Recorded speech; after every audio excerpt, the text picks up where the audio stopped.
After the critical and financial failure of his 1979 film, 1941, Steven Spielberg bounced back with his next film, 1981's Raiders of the Lost Ark. The idea for the film came about while Spielberg and fellow filmmaker George Lucas were vacationing after the release of their film Star Wars and Close Encounters, where Spielberg mentioned he wanted to direct a James Bond movie someday, which Lucas said he had a better idea for a film about an archaeologist who travels the globe hunting for supernatural artifacts, and who went by the name of Indiana Smith.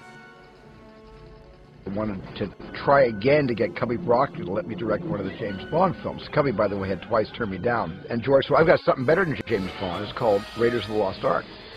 So he had the title, he had the character. Spielberg loved the idea, Smith became Jones, and Harrison Ford starred as the now iconic Indiana Jones.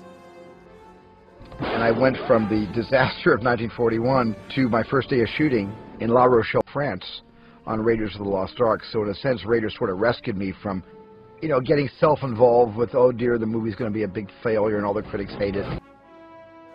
In this first film, Indiana Jones is on a race against the Nazis to find the Ark of the Covenant. A device under the wrong hands could possibly destroy the world. Along the way, Indiana encounters a long-lost love, snakes, and a wide variety of deadly traps. The film was inspired by the serials of the 1930s, in which at the end it would leave the audience on a cliffhanger. The film does this too, with each set piece ending like one of the old serials, creating a roller coaster-like effect throughout the film. The action scenes are still some of the best choreographed and edited, and John Williams once again creates another film score that is instantly recognizable to anyone who has heard it.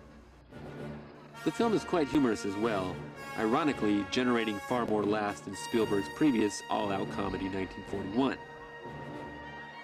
To date, there are a total of 4 Indiana Jones films, and many would argue that the first one is still the best, being a near-perfect blend of action, comedy, and romance, with even a few gross-out moments here and there. The film was a huge success, coming in at #1 at the box office that year. Raiders of the Lost Ark was probably the most prepared I've ever been in my career to direct a movie, and it paid off. Instead of aiming low for his next film, Steven Spielberg aimed much higher with a film that would become a worldwide phenomenon.